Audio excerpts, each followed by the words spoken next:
El Consorci és molt més que la patronal del sector concertat sense afany de lucre de Catalunya. El Consorci és una organització, és una entitat pública al servei dels seus associats i per la millora contínua del model sanitari català. I així ho vam posar de manifest en la reunió que vam tenir al Palau de la Generalitat amb el molt honorable president, Carles Puigdemont, la consellera de Presidència, l'Agnès Munté, i el secretari general del Govern de la Generalitat, el senyor Joan Vidal. Aquest any 2016 ha estat un any molt profitós i que ha aconseguit l'enfortiment i la consolidació de les diferents àrees del Consorci. L'àrea patronal ha tingut un relleu significatiu, ja que l'anterior secretari general de CAPS, el doctor Manuel del Castillo, va deixar un llistó molt alt i a sobre el seu substitut, el doctor Rafael Lledó, ha d'assolir el repte de liderar les negociacions per al nou conveni del sector concertat. Però estem plenament convençuts que farà una molt bona tasca i, a més, a plena satisfacció de tots els usuaris. En quant a l'àrea associativa, ja sí, definitivament ha assolit una velocitat de creuer i això ho ha fet gràcies al coneixement, a l'expertesa i al talent de tots els membres de diferents comissions i grups de treball. I a la vegada són els que generen el posicionament estratègic del Consorci. Per cert, posicionament estratègic que moltes vegades és compartit, si més no, se'ns demana opinió per part del Servei Català de la Salut. En quant a l'àrea de plataforma de serveis adreçada per a la millora de la gestió dels nostres associats, hem de dir que estem molt satisfets perquè hem aconseguit dotar-la d'una cartera de serveis molt àmplia i molt potent, a través de l'àrea d'assessoria jurídica i laboral, a través del SACAC, la nostra central de compres, i en quant a consultoria i gestió, malgrat el canvi de paradigma en consultoria internacional i també, malgrat aquesta crisi que està afectant a l'àrea d'Iberoamèrica, ha aconseguit tirar endavant projectes importants com el dels hospitals universitaris de Brasil i a la vegada també hem aconseguit mantenir el prestigi i el nivell de la consultoria i el nom del Consorci en tota l'àrea de l'Iberoamèrica. Aquest any no voldríem tampoc deixar de banda un fet important com és el 20è aniversari del CEPS, el Centre d'Estudis en Perspectives i Polítiques de la Salut, el Centre d'Estudis del Consorci, i que ho vam celebrar realitzant un seminari monogràfic del mateix. Aquest any 2016 ha estat un any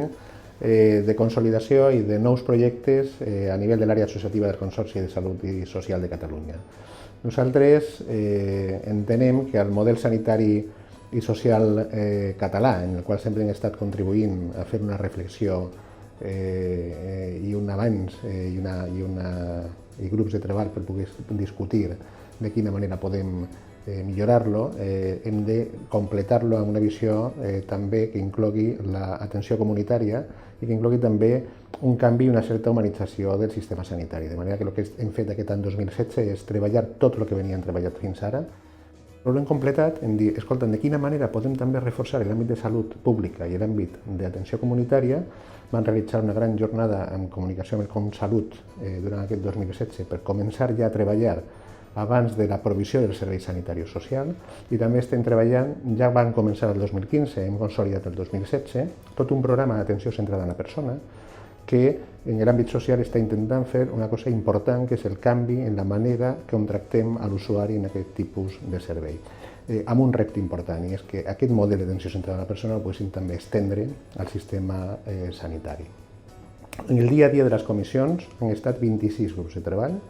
han treballat més de 250 professionals de forma permanent, hem fet 24 jornades i sessions tècniques amb una participació de més de 2.500 professionals del sector, el qual dona una tremenda riquesa i una tremenda variabilitat d'idees que ens ajuden molt a millorar el sistema sanitari en aquest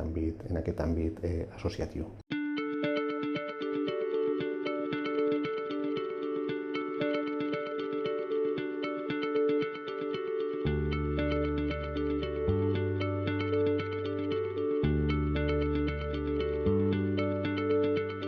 Dins de la Comissió de Psiquiatria i Salut Mental, durant aquest any 2016, un dels aspectes més rellevants és tot allò relacionat amb la potenciació del Pla Interdepartamental de Salut Mental. Aquest és un pla que ja té un cert recorregut, però que durant aquest any 2016 se li ha volgut donar un nou impuls.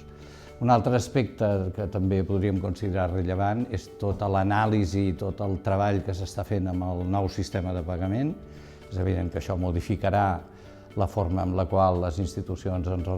relacionem amb l'administració sanitària i també jo crec que valdria la pena enfatitzar tot allò que té a veure amb el Pla Director de Salut Mental i Addiccions, en el qual seguim col·laborant a través del Consell Assessor. I un altre repte que se'ns planteja és tot allò relacionat amb la viabilitat i la sostenibilitat de la prestació i de la despesa farmacèutica. Aquest és un hàndicap que any a any ens representa més i més dificultats a l'hora de garantir la sostenibilitat del sistema. I dintre de també la salut mental, un altre aspecte molt rellevant és tot allò relacionat amb la lluita contra l'estigma. Com sabeu, les malalties mentals adoleixen d'aquest greuge respecte a altres malalties i val la pena seguir insistint en el fet que el patiment d'una malaltia mental no ha de ser un factor estigmatitzant per a aquestes persones o les seves famílies. El grup de participació de comunicació, que està format per directors o responsables de comunicació dels centres associats al Consorci, ens hem reunit durant aquest 2016 i, entre d'altres, ens hem posat al dia en temes de l'actualitat sanitària i de recursos humans. També resoldre dubtes o qüestions vinculades amb el portal de transparència. Hem compartit experiències en l'àmbit de la comunicació interna i en l'elaboració de les memòries corporatives i hem dissenyat un cicle de conferències obertes per tots els professionals que poguessin estar interessats, no exclusius als responsables, sobre temes de comunicació que puguin ser d'interès rellevant. En general, la valoració és positiva de la feina realitzada. Bé, des de la Comissió d'Atenció Primària del 2016 m'agradaria destacar 4 aspectes interessants o importants. En primer lloc, a cada comissió hem compartit experiències d'èxit que els diferents proveïdors han portat damunt la taula i que s'ha pogut debatre en el si de la comissió per tal que aquestes experiències després puguin ser traslladades i implementades als diferents proveïdors. Un altre aspecte que s'ha treballat és el seguiment de l'avaluació de la nova assignació de la despesa màxima assumible que s'ha fet a cada territori per tal de veure com aquesta s'ha implementat en diferents centres. També des del punt de vista qualitatiu hem treballat amb el programa d'harmonització de la prescripció farmacoterapèutica de l'àmbit d'atenció primària i comunitària per tal de fer un ús racional del medicament. Pel que fa a la salut comunitària, que pensem que ha de ser una cosa prioritària perquè s'ha d'implementar la cartera de serveis dels diferents equips d'atenció primària, s'ha desenvolupat i corealitzat una jornada per tal d'explicar el projecte Com Salut i que això sigui una taca d'oli que s'implementi a la resta d'equips d'atenció primària de Catalunya. Per últim, pel que fa al sistema de pagament que s'ha d'implementar el 2017, hem analitzat els factors que condicionaran l'índex socioeconòmic complex que ha de determinar el que es coneix com a nivell de privació que implicarà més recursos a aquells equips d'atenció primària que tenen un nivell socioeconòmic més desfavorit perquè, per tant, són població que consumirà més recursos i, per tant, se li ha d'assignar més recursos econòmics a aquest equip. Jo crec que si haguéssim de definir en 2 conceptes quins han sigut els eixos estratègics de la nostra comissió seria qualitat de vida i drets de les persones. En el context de la qualitat de vida hem seguit amb la implementació i l'acompanyament als centres en les bones pràctiques, en 12 centres de l'àmbit residencial. Més enllà per això de l'àmbit residencial, aquest any hem buscat una nova línia estratègica també en l'atenció intermèdia i s'ha impulsat l'acompanyament de centres sociosanitaris, on s'han treballat també la implementació de bones pràctiques en el disseny d'estratègies que ajudin justament a treballar altres línies d'atenció. En el context dels drets, basant-nos en les experiències dels centres que han estat explicant quina era la problemàtica que es trobaven en el seu dia a dia professional, vam creure que era imprescindible la incorporació dels espais de reflexió ètica. I en aquest sentit, per donar suport als professionals, hem creat un comitè d'ètica assistencial formada per professionals d'ètica aplicada de Catalunya i el que hem intentat era crear una eina consultiva i de suport pels professionals per orientar en aquelles qüestions de dilema ètic que podien sortir en la quotidianitat dels centres. L'objectiu per aquest 2017 ha de ser seguir amb el desenvolupament i l'expansió d'aquest model en el territori per donar respostes ambicioses a les necessitats de la gent gran en situació de dependència. Durant l'any 2016 hem treballat aspectes habituals de la Comissió de Direccions Assistencials, com és el seguiment de la prescripció farmacèutica, tant en el que fa referència a l'ADMA com la MHDA. El Consorci ha participat amb la Comissió de Proveïdors i també la Comissió Tècnica de Farmacoterapèutica, la MHDA. Altres aspectes que s'han treballat han estat el sistema de pagament, especialment en relació al seguiment d'objectius de la part variable i algunes novetats que han impactat. Des d'una visió més estratègica s'han tocat dos aspectes interessants. Un és el projecte d'anàlisi del rendiment i la qualitat, amb el qual aquest any s'ha fet per primer cop una jornada de reconeixement dels hospitals, aquells que destacaven a millors resultats amb la RQ, junt amb B7-B, i també s'ha treballat aspectes de desenvolupament de competències avançades d'enfermeria, concretament el que és l'alta quirúrgica. Seguirem treballant aspectes operatius, com poden ser la farmàcia o objectius de la part variable, però precisament volem incidir amb el nou pla director d'urgències de Catalunya, que està previst que es publiqui en breu, i creiem que és un instrument important amb el qual hi tindrem molt a dir. Altres aspectes importants de tipus estratègic serà potenciar l'anàlisi de rendiment i qualitat, que és un tema que tenim que seguir treballant durant tot l'any 2017, i aspectes buscant una major transversalitat de la Comissió de Direcció Assistencial. Des de la Comissió d'Atenció Intermèdia volem destacar la interlocució i seguiment de temes que hem fet amb el Pla Director Sociosanitari i amb el CatSalut, però també i especialment volem destacar la tasca feta en la gestió del coneixement organitzacional de com atendre les persones amb necessitats complexes, un dels col·lectius més vulnerables del territori. Concretament, del 2016, pensem que és rellevant l'anàlisi que hem fet dels resultats de les alternatives a l'hospitalització d'aguts, com ara subaguts. Dels resultats aquests els hem debatut, els hem presentat a la pròpia comissió en jornades i congressos, i especialment a la International Conference on Integrated Care i d'altres. Volem potenciar el que és l'Observatori d'Alternatives a l'Hospitalització i fer un seguiment dels fluxes, de com van canviant aquests fluxes d'ingrés en els recursos d'atenció intermèdia. També del 2016 volem destacar tota la tasca que s'ha fet debatent els resultats dels instruments, de la implantació d'instruments en el sector per potenciar l'atenció integrada, com ara la ruta de complexitat, la ruta de demències, com hi participa l'atenció intermèdia en aquests instruments i com ajuda a posicionar aquests recursos d'atenció intermèdia com un dels nodes claus per atendre tots aquests col·lectius. Hem fet, a més, en 2016 la consolidació d'altres projectes, projectes col·laboratius i de treball en xarxa, com és el cas del SACAC. Hem arribat a fer una compra per més de 250 expedients durant la compra pública, amb un volum de facturació final de més de 580 milions d'euros i amb un estalvi que està al voltant del 20%. De manera que el que estem intentant és, de forma col·laborativa, tots i cada un de nosaltres ens posem d'acord, tirem endavant la compra i estalviem diners que acabaran revertint en una millor qualitat en la provisió dels nostres serveis, perquè tindrem més disponibilitats de recursos per poder-lo fer. Continuarem avançant en aquesta línia, sobretot introduint temes de compra pública innovadora o esquemes de compra basats en resultats finals de salut, etc. durant aquest any 2017. Altres àrees del Consorci de Salut i Social de Catalunya que se visualitzen menys, però que tenen molta importància, també han treballat força aquest any. És el cas, per exemple, de l'àmbit jurídic. En l'àmbit jurídic hem realitzat més de 150 consultes jurídiques a associats, que algunes d'elles són d'altíssima complexitat. Això ve motivat perquè les lleis estan contínuament canviant en un sector tan dinàmic com el sanitari i el social. En un moment social com el que estem vivint, necessitem estar contínuament actualitzats i penso que contínuament intentem estar al dia perquè la societat també se senti protegit en l'aparició de noves normatives. Per cert, el 2016 hem consolidat un projecte que vam posar en marxa el 2015, que és el projecte de transparència, la nostra pàgina web de transparència, que ha estat contínuament actualitzant-se i que la majoria de gent ha pogut visualitzar-la a través de la pàgina web. Aquest aspecte últim de la pàgina web és un altre aspecte que hem millorat molt en l'any 2016, que és l'aspecte gran de comunicació. Hem més que doblat els impactes en comunicació del Consorci de Salut Social de Catalunya respecte a l'any 2015. Hem rebut més de 240.000 visites a la pàgina web, el qual és un increment també exponencial respecte al número de visites que havien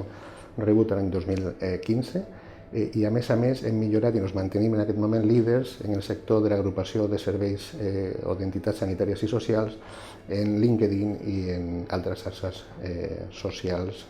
com Twitter. De manera que aquí també la continuarem potenciant tot l'àmbit de comunicació. I per últim, jo penso que una altra part que en el Consorci a vegades se'ns oblida, que és un servei que també té molt valor per l'associat, és l'Infoclínic, no? Que és una plataforma on recollim les prescripcions farmacèutiques via recepta de 31 proveïdors sanitaris i que aquest any 2016 ha recollit un volum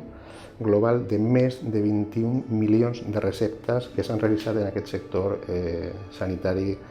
concertat públic català, que per tant per nosaltres també és una font d'informació molt important per veure com va evolucionant aquesta part tan important de la despesa farmacèutica de receptes que a vegades no ens deixem oblidats davant dels grans volums de farmàcia hospitalària que també són molt importants per la sostenibilitat del sistema i per la qualitat que l'estem donant d'atenció sanitària al ciutadà aquí a Catalunya. Des del Consorci, Associació Patronal, representem els interessos de les prop de 100 entitats associades, on treballem al voltant de 45.000 professionals. I aquesta defensa, aquesta representació, la fem principalment a través de 4 àmbits. El primer d'ells passaria per contribuir a estabilitzar les relacions laborals en el nostre sector. Sobre la base del primer conveni, comencem a fonamentar el treball pel segon conveni, guanyant les confiances de les persones relacionades i, darrere de les persones, naturalment, de les institucions. Això ho fem en el tracte personal amb tots els agents i amb un nivell més tècnic a través dels directors de recursos humans que analitzen les variables que poden ser objecte de debat en aquest segon conveni que comencem a garballar. Una segona línia de treball o d'àmbit d'actuació seria la gènesi de coneixement. Aquest és un tema principal en el nostre sector. Parlem aquí de potenciar i difondre el projecte Opina, que recull l'opinió de més de 30.000 professionals i que relaciona amb la satisfacció dels mateixos variables tan rellevants com el compromís o el reconeixement. També en aquest àmbit hi ha altres grups, com el de Crea Talent, com aquell que comparteix les bones pràctiques, que contribueix a comparar aquelles coses que sumen i que ens ajuden a fer millor el dia a dia dels nostres professionals i de retruc dels pacients. Un tercer àmbit treballat des de la patronal del Consorci Sanitari i Social de Catalunya seria el de la representació. Ens correspon estar presents en diferents òrgans de decisió per generar una corrent positiva, per influir i per estar al corrent de tot allò que es mou en el nostre sector. I la quarta i última línia, potser la més